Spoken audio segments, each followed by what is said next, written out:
We'll be shining when the lights go dark. Just a little spark keeps the fire glowing. We'll be ready when the waves get rough. Just a little love's enough to keep us going. Wow. Thank you. Thank you. Thank you.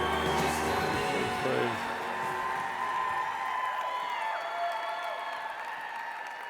I was standing backstage. I wasn't expecting that from Sarah Marie. I feel just a little bit embarrassed, okay? That should give me a lot to live up to there. So anyway, we love Sarah Marie. She's just been such an amazing part of doTERRA for so long. Don't you think so? She's so great. I know that she's there in the trenches with many of you, especially leaders, and it's just heart and soul, and I know you know that, so we're so grateful for her. Well, are you guys ready?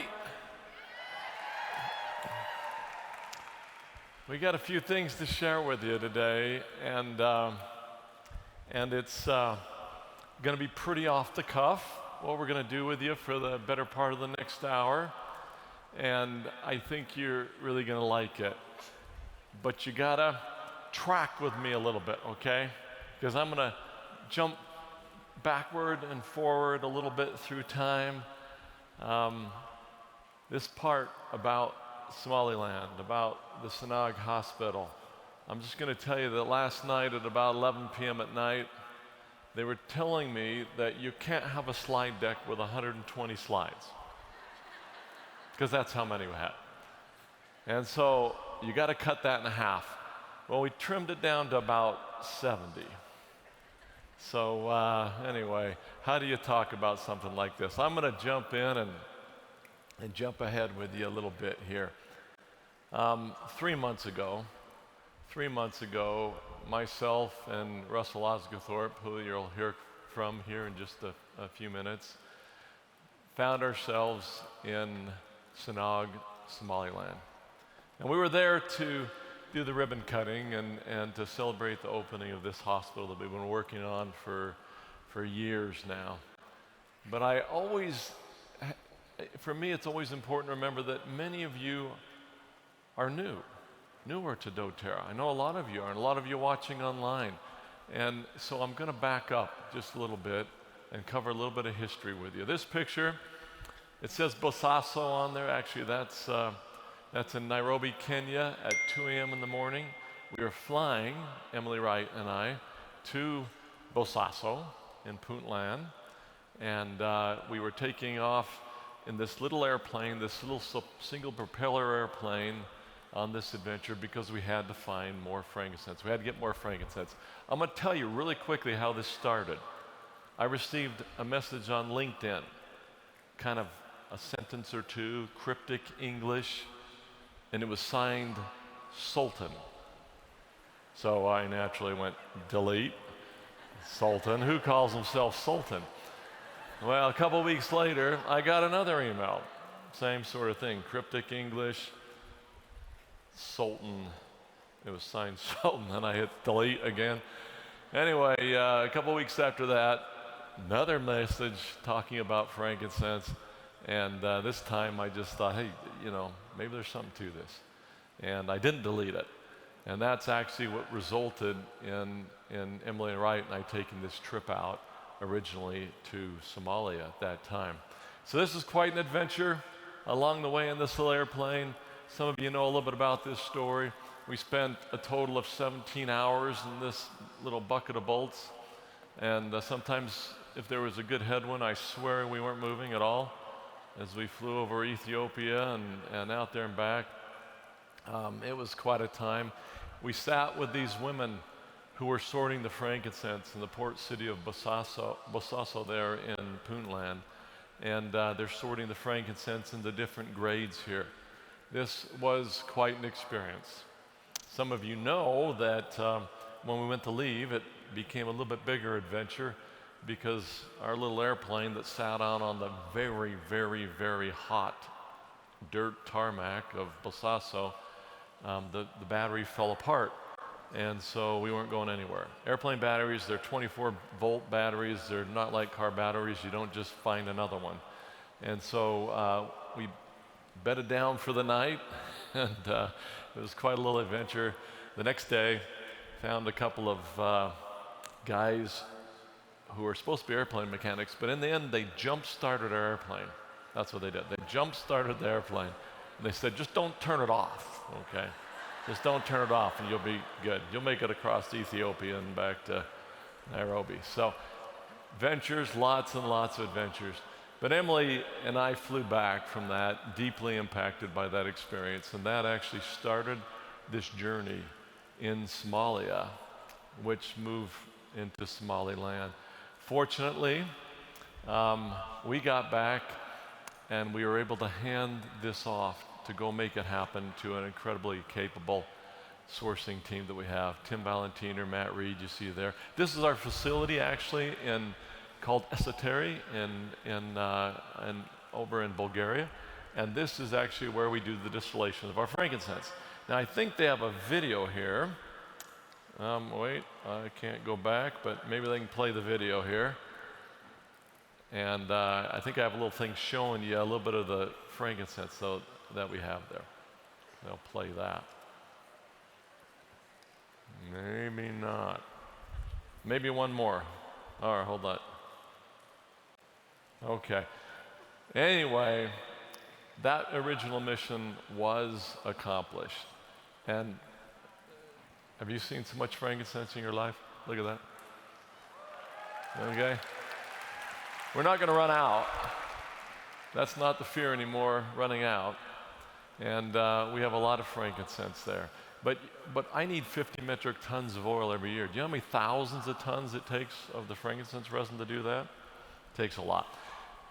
This picture here is significant because it represents the different landowners and sultans and clan owners of the people out there. We quickly shifted to Somaliland. I'm going to talk more about that in just a minute, because Somaliland is, by much of the world, considered part of Somalia, but they certainly don't see themselves that way. And they're a lot more stable, and they've been at peace for a very long time. And this was the area that was stable enough for us to form these huge cooperatives that we have to have with our frankincense. So, I'm going to walk with you here just a little bit and share some of the history, a little bit more what happened there. As all of you know, when we go in to a place like Somalia or like Somaliland, we want to give back. We always do this, right? And we asked them, of course, what they needed early on, and they wanted to educate their children. The frankincense doesn't come from these port cities. It comes from these little harvesting villages that are out in the middle of nowhere, usually a good 150 kilometers or more from the closest larger city. And they wanted to educate their children. We built the first school in Udawane in Somaliland in 2015. And now, one thing I'll mention too, it was felt, and still is today to some degree, that it's not as important to educate the girls as it is the boys. And typically you're going to get an 80-20 sort of a ratio going on. Well, we insisted that if we're going to build these schools, you're going to educate your girls as well. And they did. They did. And so we had about 50-50 mix of these kids in these schools. The second school we built in Childebert in the next year in 2016. And then as our relationship went on and we got to know these wonderful people more and more and more, and we began to integrate more with the thousands and thousands of people that were participating in the harvesting and the gathering and the sorting of this frankincense, we became very aware that Somalia and Somaliland has about the highest mortality rate in children. 1 in 10 don't make it past age 5. It's also very dangerous in a lot of ways for a woman to become pregnant. It's just, again, you're going to have 1 in 22 that are going to die for birth-related causes. This can be many things, often just times infection or maybe just poor practices in the whole birthing process that's had there. And so, the thing that really got us is we knew that much of this was preventable. And where we are mostly doing our work out is out on the eastern side of Somalia in an area, in a city around there called Serigavo. And that is where we had this crazy idea, we're going to build a hospital. Okay? We're going to build a hospital. And this is an old slide. And the reason I pulled it up is really I want you to look down at that bottom right-hand corner there. Because we've been working on this. We thought things were going good. This is an architectural rendering. We've been, 18 months, 2 years into this. We're going to have this completed by the spring of 2018. Well, it took us another 3 years. It's really, really, really hard to do something like this out in that part of Somaliland. In fact, it's been tried many times and with many failures. It isn't that other groups haven't come and seen the need. There are 500,000 to 600,000 people out in that region there that have no access to health care. It's a very long trip. So we needed help. We needed help. And I want to tell you just a little bit about a special young man. This is Sheldon Wardwell. This is an older picture of him. I'm just going to describe Sheldon a little bit. He actually was introduced to us by Kirk Jowers, as back a decade ago or so, he was a student and in some of the programs that Kirk was involved with at the University of Utah.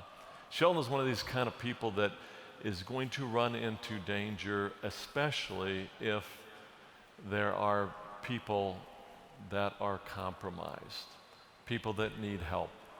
And so he ran into places previous to doTERRA, like Pakistan, when they had all their issues, like South Sudan, where he literally tried to stand in front of something of a genocide that was going on there. Lost a couple of his associates that were out there with him. Saw things that would scar us all very deeply. He was there in Rwanda right after the genocide, trying again to help. And so we needed someone who had the kind of will and ability to be on the ground in Somaliland, in Erigavo, and get this hospital built. Sheldon spent the last 3 years of his life, much of the time on the ground out in this area, and helping to pull off this project, this very complex project. Just some pictures here overseeing the construction, the incredible setbacks and frustrations that happen again and again and again. I love this picture. This is very significant. We spent a lot of time drilling this well. And fresh water, and a lot of it. This supplies a lot more than our hospital at this point. That was a miracle. There's many miracles that we needed to happen that happened along the way. Of course, our ambulance, that's the kind of a vehicle can go out to these remote areas that we try to serve as well, and then helping and being a part of the gathering, putting together of a fantastic team of medical personnel we have out there. And you're going to hear more about that in just a few minutes here. So I just want to show you a little bit. We'll do a little geography here. That is Somaliland up there on the top by the Sea of Aden up there. And you can see, if you can see, those little route there from Hargeisa, which is the capital of Somaliland. And we actually initially intended, when Dr. Ossenthorpe and I went out there, to fly into Hargeisa from Addis Ababa, which is the capital of Ethiopia, to fly in there and then take a small airplane and fly over to Erigavo and land on it's a pretty good dirt strip there. And so we're going to fly across there. Well, you know what? It didn't work. And we ran into some politics, and they wouldn't let us take that plane. So instead, in fact, let me flip to this next thing here. This is just showing the airplane we landed in Argisa with. But instead, we got in vehicles and we drove. And that was a 2-day trip out and a 2-day trip back. We almost didn't make this trip. But you know how sometimes things happen that at the time you're thinking, oh my gosh, this is falling apart. This is something that's just, maybe it's not going to work. Maybe we shouldn't go. But sometimes things end up being very fortuitous. And they happen for a reason, don't they? And I'm just going to tell you that previous to our going out there, we almost didn't go because things kept falling apart. They just kept unraveling. And I'm going to come back to that in just a minute. But one of our first stops here was in Argisa, where we stopped here, and you can see Edna Adan University there. You're going to hear more about this amazing woman in just a few minutes here. This is the hospital that she built. You're going to hear more about this. But her story is unbelievable. This is the most amazing, one of the most amazing feats. As we walked in there in the first few minutes, just being in her hospital, we saw a lot of things that were kind of difficult to see. This little gal had a bag of infectious fluid that was coming out of her head. When we walked out of there, Dr. Oscorp turned to me and said she won't make it more than another 24, 48 hours. But she did. And this is the kind of stuff you see in the waiting rooms, spinal bifida, things that have been eliminated in the United States and in other parts of the Western world for certain. Eliminated with such simple things just as proper nutrition. That's what's needed. But this is what they have to deal with there.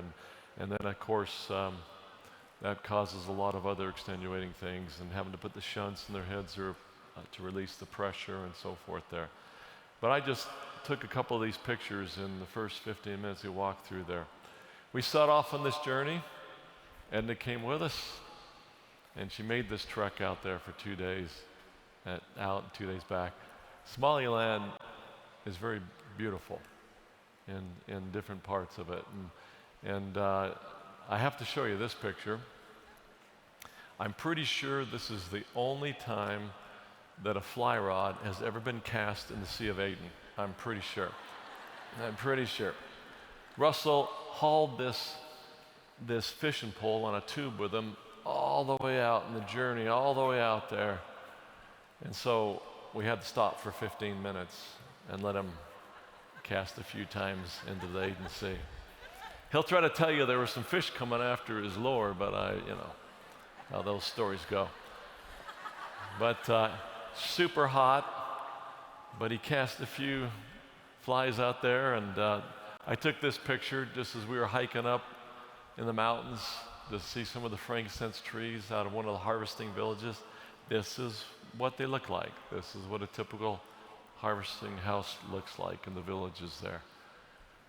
This is your frankincense before it gets sorted into that number 1 grade that we need, with all the impurities out of it, that beautiful white frankincense resin. This is what it looks like where it's stored down there in these villages.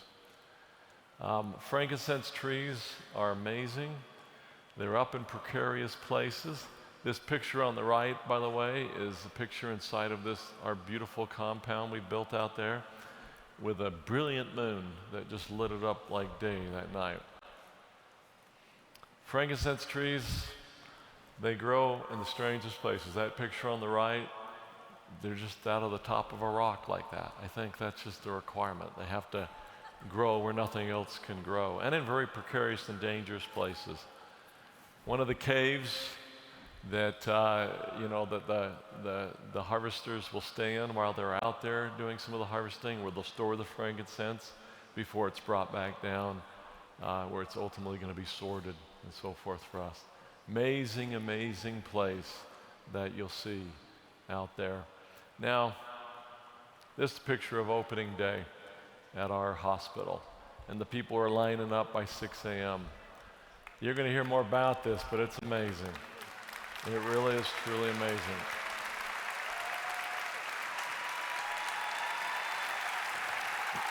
Thank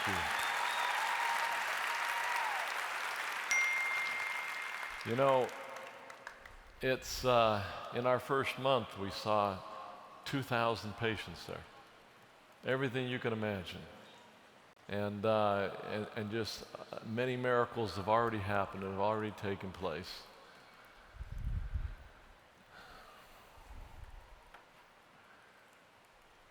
I love this picture.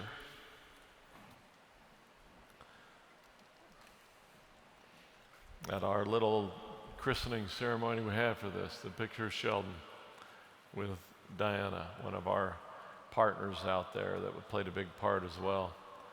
Says it all.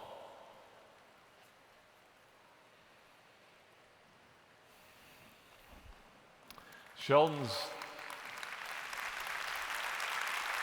thank you.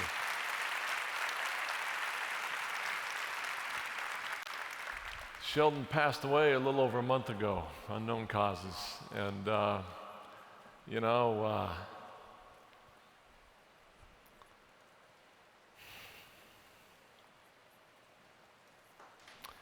he left a legacy that's going to serve people for years to come. We're recognizing Sheldon. We're going to name the maternity ward after him out there. We have a beautiful plaque.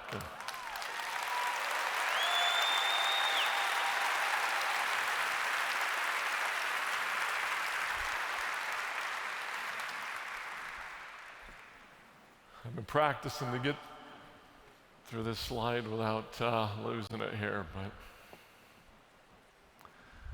we're grateful to his family. Many of the family members are here with us today, and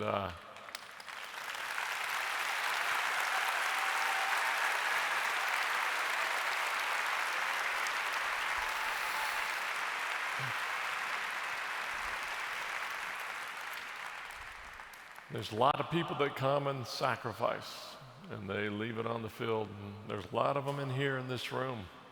I can sit here and tell stories about many of you that I know who have done amazing things as well. And it really is what we leave behind and the impact that we have on this world. Now, you guys know this guy. You've gotten to know him a lot better. Didn't he rock it yesterday? And yeah, amazing, huh?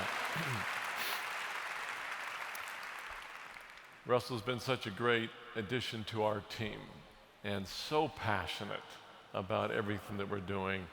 And it was such an amazing experience to have him come out on this trip and to be here, because he had a lot to do with this hospital in the last 2 years. He worked like that with Sheldon for the last 2 years with dozens and dozens and dozens of Zoom calls and helping to get this hospital where it ultimately got for its launch today. So help me invite Russell out here.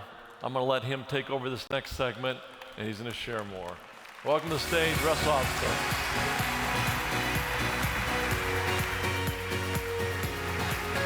Oh, you take that one.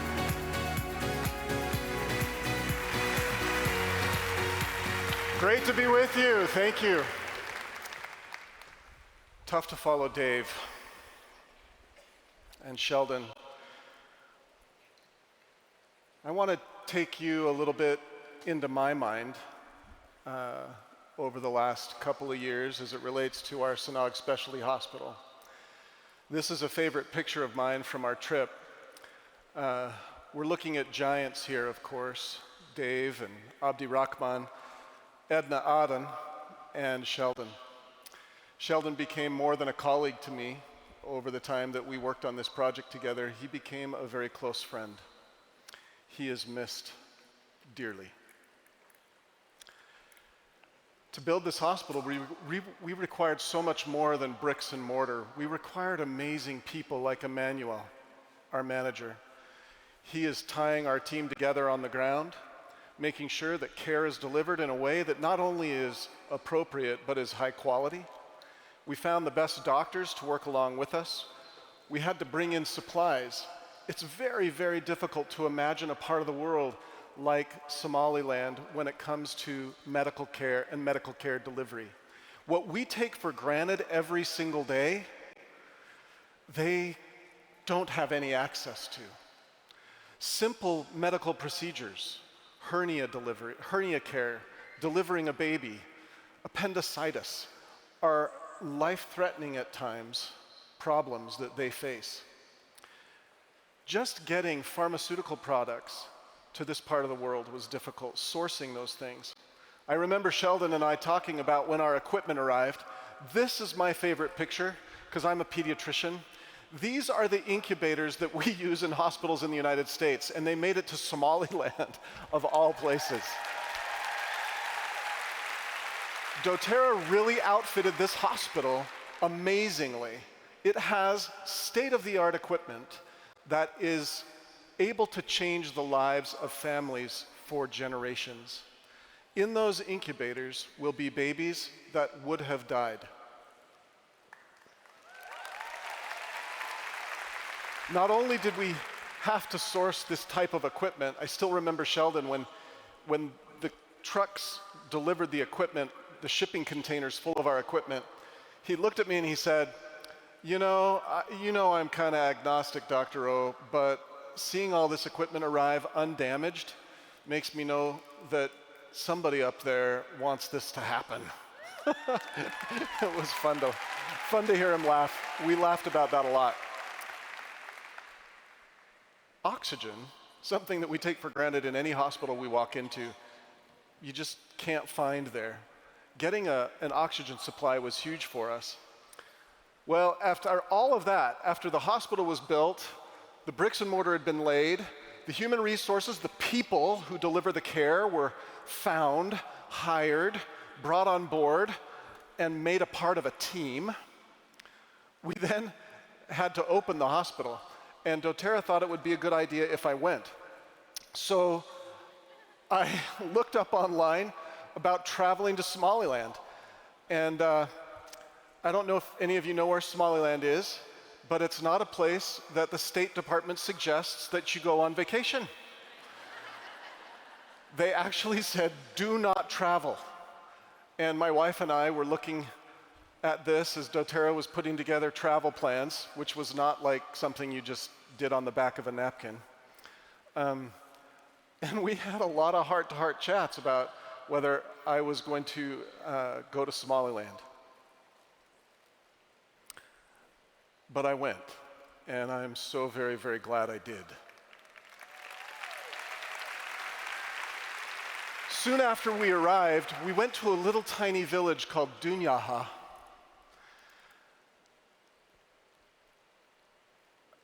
This experience was relatively life-changing for me.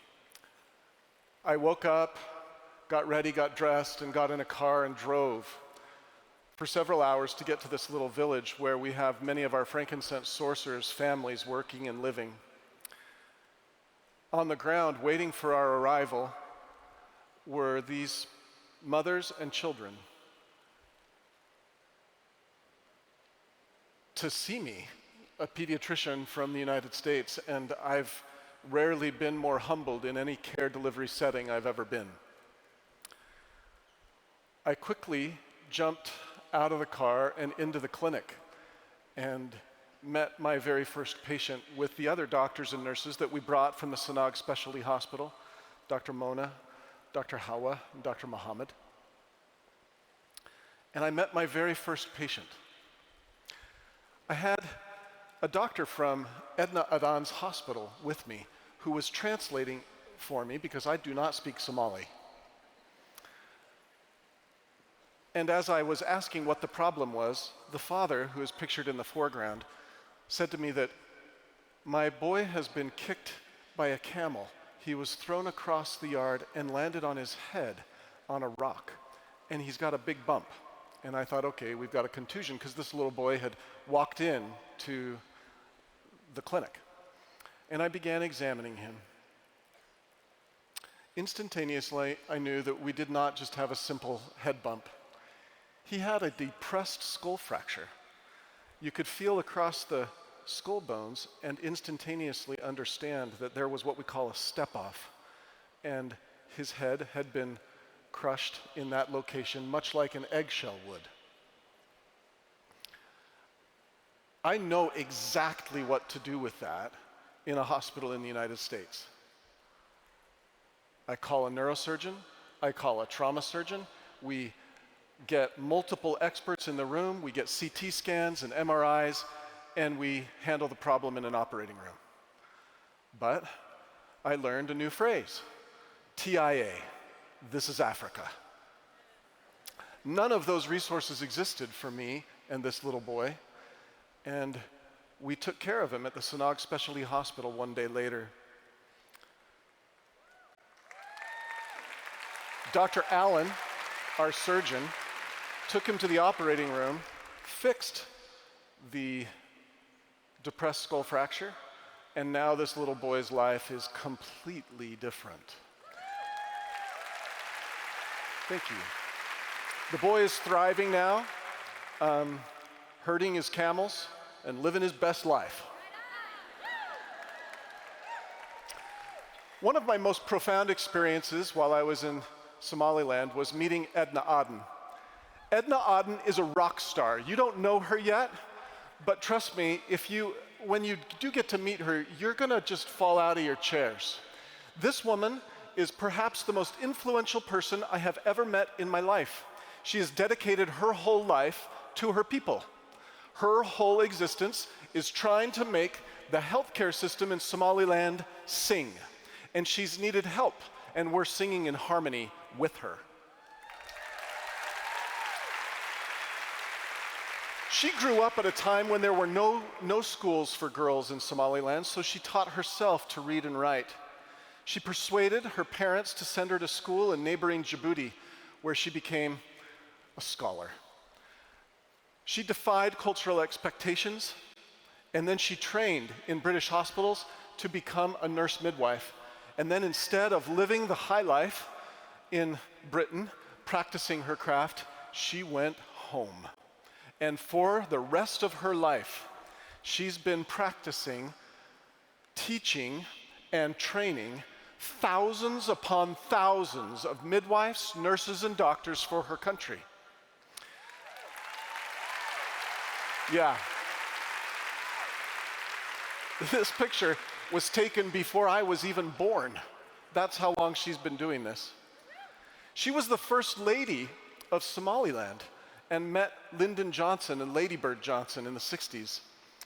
And since returning home and practicing as a midwife, she built a hospital with her UN pension after selling her Mercedes that she had bought so that she could help her people. Her home is that little room that you see over the entryway. She lives in her hospital. She is her hospital. This woman is one of my heroes.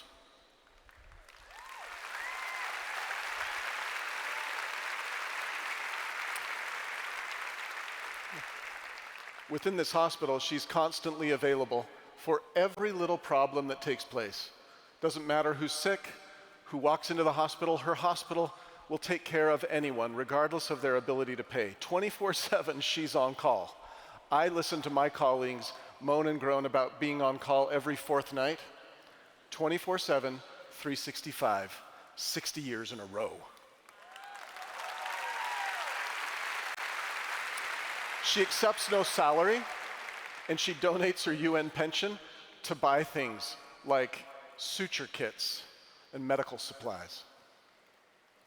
Equally remarkable, she's started a university to train nurse midwives in Somaliland so that women who deliver at home, who deliver in conditions that you can only possibly dream of, have access to somebody with expertise, somebody who knows sterile technique, somebody who can save her life or her infant's life in the hour of greatest need. We invited Edna to come with us to the Sanag Specialty Hospital's grand opening. And at the time, this amazing 83-year-old woman came with Dave and I, and he and I were exhausted, and she was running us into the ground. I'm not kidding. We looked at one another multiple times going, we need whatever she's doing. While there, she chastised the region's leadership for not having the airstrip opened so that these old men could fly safely and without difficulty instead of traveling overland. She is a force of nature. As Edna toured our facilities, one of my favorite things was to watch her greet our staff, many of whom she trained. And she would greet them and she would say, "Show me your hands. Tell me about how you would take care of a mother when she came in. What would you do first? What would you do next?" She is in constant teaching mode, constant. While Edna was unable to have children of her own, she is undoubtedly the mother of an entire nation. I loved watching her interact with children when I was with her in the little village of Dunyaha. The little girl on her lap in yellow is named Edna Adan. Right? You can't make that stuff up. I was kind of shocked and surprised, and she goes, "Oh, yeah, there's probably thousands of those in every village."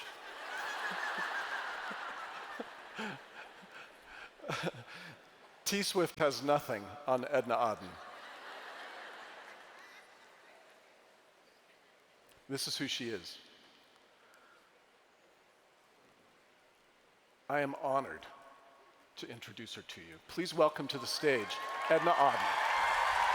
What if we rewrite the stars? Say you were made to be mine. Nothing could keep us apart. You'd be the one I was meant to find. It's up to you and it's up to me. No one can say what we get to be. So why don't we rewrite the stars? And maybe the world could be ours tonight.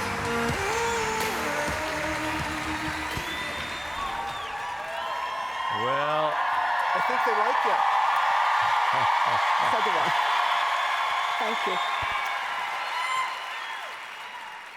you know, I just have to begin by saying I have to acknowledge I had no idea who Edna was when we first met Me and neither. he said started traveling across there. But something that I immediately noticed was that we were traveling across the middle of nowhere, the bush, and everywhere we went, everyone we ran into, they would take a little bit of interest in us two gringos, and then they would invariably see Edna, and it was all of a sudden like we didn't exist anymore, and it was I did not realize the rock stars with, and I'm not just saying that. I'm going to make a statement here that I think is true. I don't think there is a more recognized or revered person than Edna Adan in Somaliland. Me neither. Yeah. I don't think so. We actually, Dave, toured with Edna earlier this week, a humanitarian facility which had some Somali refugees in it. And we were just kind of talking with the folks giving us the tour, and one of the women ran over, recognizing Edna Adan as if she was Taylor Swift. Behind the mask, even behind the mask. Yeah, absolutely. I'm so emotional, I don't know what to say, but it's a great honor and a great privilege to be in your great country and to be invited to join this great doTERRA event. I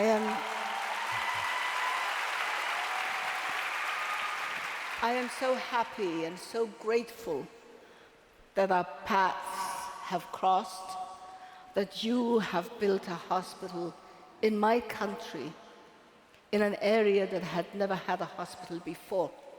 And if a hospital ever needed to be built somewhere, it is where you built it, where doTERRA built it, where Healing Hands have built it for my people.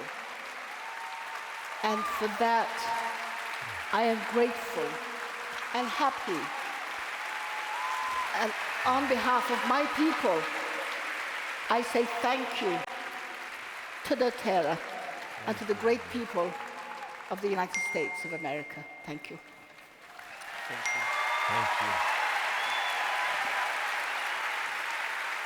Thank you, Edna. We wanted to sit down. This is completely unscripted. In fact, I'm going to be honest and say that I haven't even looked through all these questions beyond the first one here. But we wanted just to ask a few of these questions to Edna and just to have you hear her response. And I'll start out with the first one. Perfect. If that's okay. And then how did you first learn about the Sanag Specialty Hospital, and what did you think about what doTERRA was trying to accomplish there? Well, I always keep my office door open in my hospital. And one fine day, a very tall American, a person walked into my office and said, "Can I come in?" I said, "Yeah, sure, come in. It's open." And he told me that he was building a hospital in Sanag. Now, I'm in Hargeisa, in the west of Somaliland, and Sanag is at the other end. So I said, well, who's building the hospital? What are you doing there? And he told me about, doTERRA. And he said, but I've come to ask for a favor. I said, uh-oh. And I'd like to borrow some textbooks. Now, textbooks in my country Yeah. was like asking me for, I don't know, my firstborn or something. I said, textbooks? I don't have many, but what kind of textbooks? And he said he was training some health professionals for the hospital that was being built, and somebody told him that we had a library and we had textbooks, and he came to borrow some. And I said, well, I can let you borrow them, but will you bring them back? I said, yeah, I'll bring them back. And I thought, oh, well, I hope so. So we went to the library and we looked at what we had, and he said, oh, I need a copy of that. I only had one copy of one edition of that. So I said, okay, and I need one of that. So he took 3 textbooks, which to me is an entire library. And I saw him walk out with my books out of the hospital. And I said, I'll never see them again. And you know what? He brought them back. That's Sheldon. And this guy That had a man endeared bun, me to him. right? And that led to the day when I referred to him as my American son. So that was how I met Sheldon. And I know his parents are there. We had breakfast together this morning. And you have a great son, Sheldon's parents. You have a great son. Yeah. Thank you. Edna, looking back through the challenges you faced in your life, which have been many, what tools or skills did you develop to help you overcome the obstacles you faced? Well, I'm a very determined person. I'm hard-headed. You have no idea. First and foremost. And when I see something that needs to be done, I come from a country with the highest maternal mortality rate. I come from a country with the lowest literacy rate. I come from a country that has been totally destroyed by war. And the least I could do is build a hospital. And if it takes overcoming these challenges, then you just have to do it. Tenacity, determination, and following your heart. You want to do something, you have to go against all the odds. Do it. Amen. And the more they tell you you cannot do it or should not do it, your conscience tells you you have to do it, you just keep on doing it. And when I finish my hospital, I thank the people who helped me, but I also thank those who said I could not do it, because they made me even more determined. So, go after it.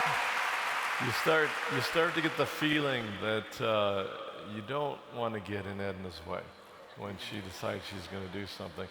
I would love. Her book is fascinating, and maybe we'll tell you what that book is, and you'll get a chance to hopefully order it and read it. It's life-changing. But I was fascinated as I read about some of the things you had to overcome, being the first midwife and bringing this professional level of nursing and medical care to Somaliland. Tell us a little bit about some of the challenges. Well, I was trained in Britain, and anybody from Britain? Hammersmith Hospital, that was my hospital. great hospitals, great teachers. I was trained for a European environment. But then in '61, I came back to my country, and I was all they had. And it took the government at that time 22 months to give me a salary. So month after month, I would go and say, do I have a salary? Say, no, not this month. Okay. So I worked, and I had no uniform, I had no salary, I had nothing. But I had patience, and I had people to teach. And you had And training. Well, I had training. If I hadn't had that training, I wouldn't have been able to teach. So I started training as best as I could what had been taught to me in England, but in a different environment, with very little resources, and without supervision, because in the UK I had people that I could go to, and people who would advise me, and people who would show me. So I just did what I needed to do, and the best way I could do it. And thank God today we have a great training school. We have midwifery training schools. We've trained, I set myself a target to train 1,000 midwives. And people said, what? 1,000 midwives? You think you can do it? I said, well, we're going to try. We're going to give it our best shot. And we have just completed training in 7 different midwifery training schools in Somaliland. 1,007. So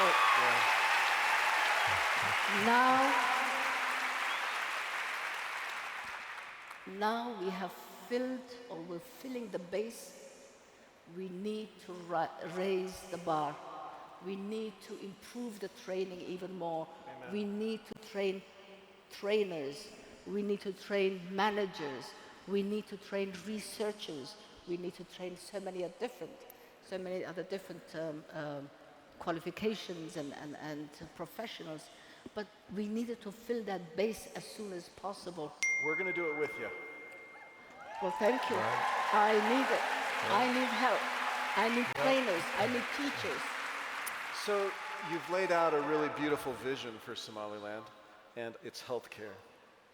Can I shift gears a little bit and ask you to tell me, or tell all of us, what are some of the challenges in particular that women and children face in Somaliland, healthcare-wise?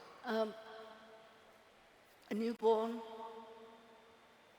are born to mothers who are anemic, who are malnourished, and who have so many deficiencies in their diet. So when you have women in your countries who are healthy, well-nourished, they give birth to healthy babies. In our countries, babies are born with a lot of congenital malformation, and particularly with defects, neural defects. So they're born with hydrocephaly, they're born with spina bifidus, they're born with congenital heart problems. And infections, because they're delivered in an environment that is not clean. Here you have sterile equipment, you have a sterile environment, you have water, you have clean linen, you have clean instruments.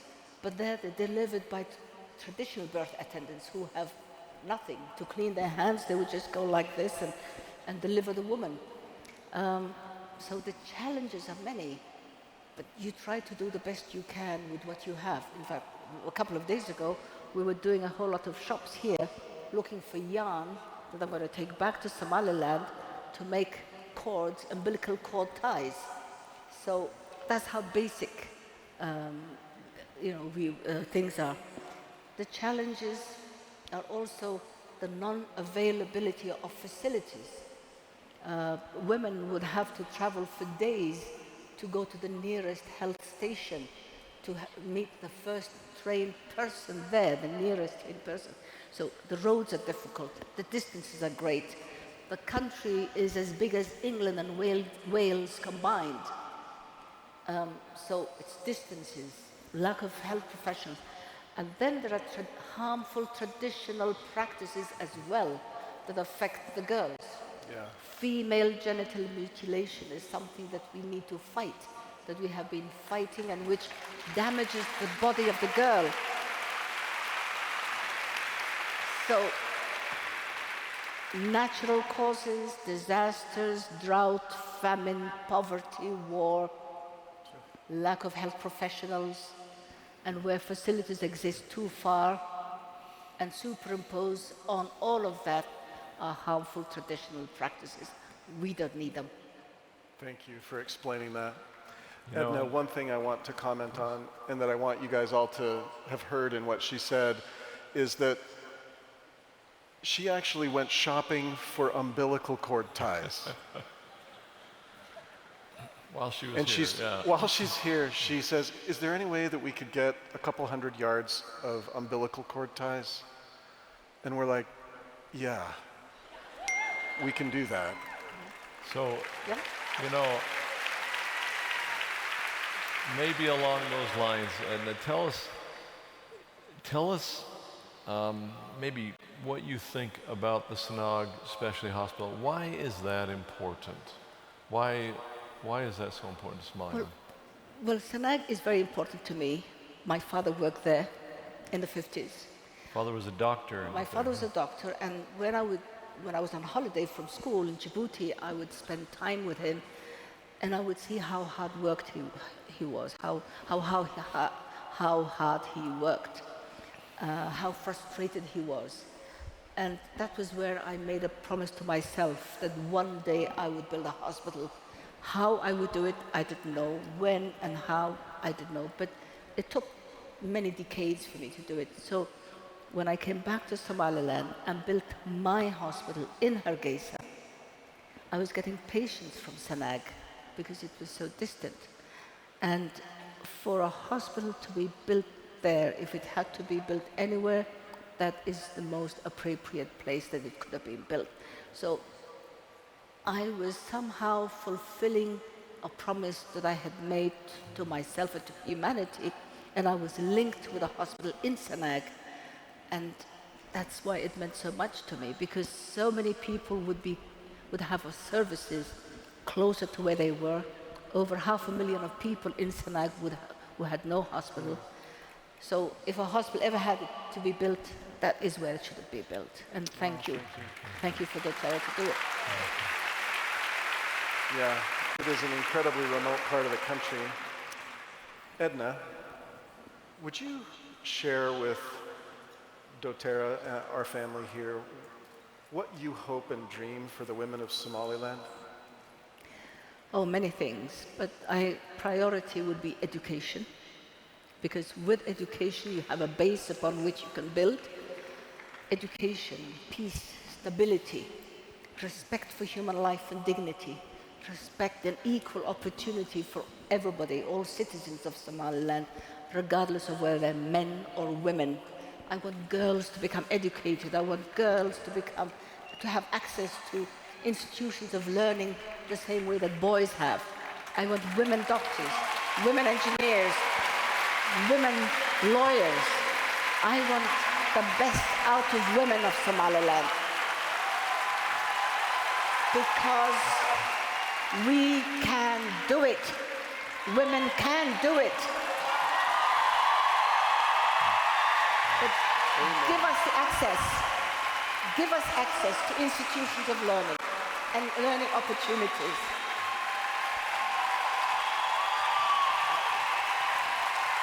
Thank you.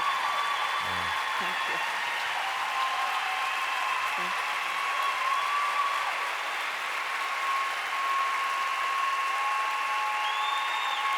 Thank you.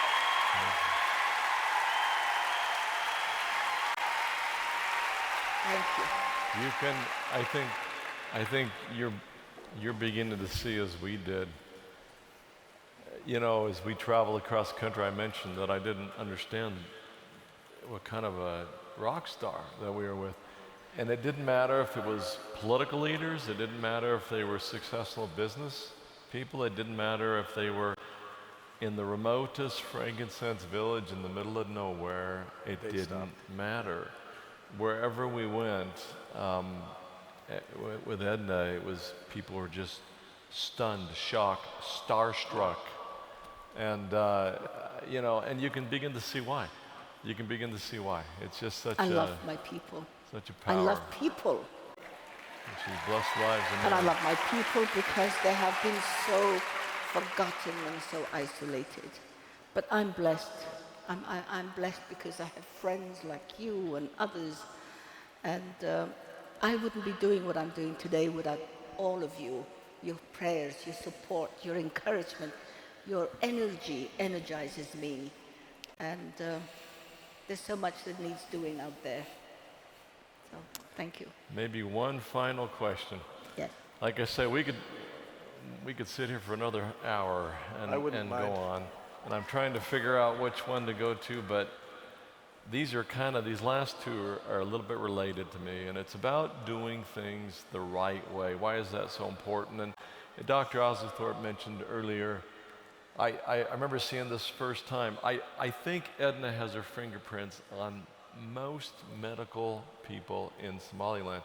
But whenever we would meet a group of nurses or doctors, I remember the first thing that caught my attention was she said, "Show me your hands." And they'd whip them out from their robes. And Seriously, every nurse would go like this. yeah, "Show me your hands." And they'd been whip trained. these. Why was that? Why is this important to do things the right way? Why is that David, important? they're health professionals. My hands need to be clean. My nails need to be cut. I have to have my rings off. So if somebody has come to work with rings on and nail varnish and long nails and dirty nails, they haven't come to work. So if I see clean hands, I know this person's been doing good work. Less contamination. I don't want my patients to be contaminated by the hands of a health worker who did not wash their hands, who did not cut their nails. So we're here to cure patients, not to become a source of infection for the patients who come to seek our help. So, hands are clean, I can work with you.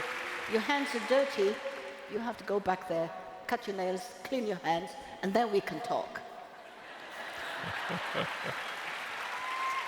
Maybe we all need to take a look at our hands from time to time, huh? Good idea.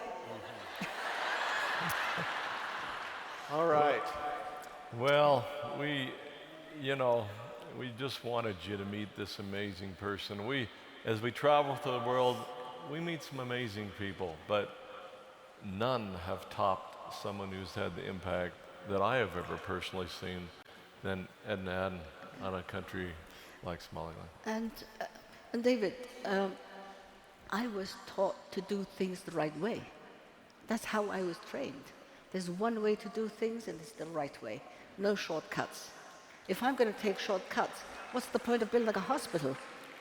I cannot teach if I am not performing to the best of my ability, if I am not respecting the dignity of human life, if I'm not respecting the confidence that is placed in me by my patients. I need to honor my patient. I need to respect my patient.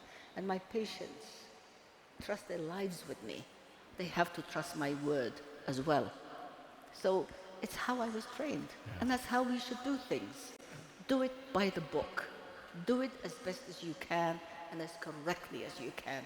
Otherwise, don't waste their time. Don't waste your time. Do something else. But don't look after the sick.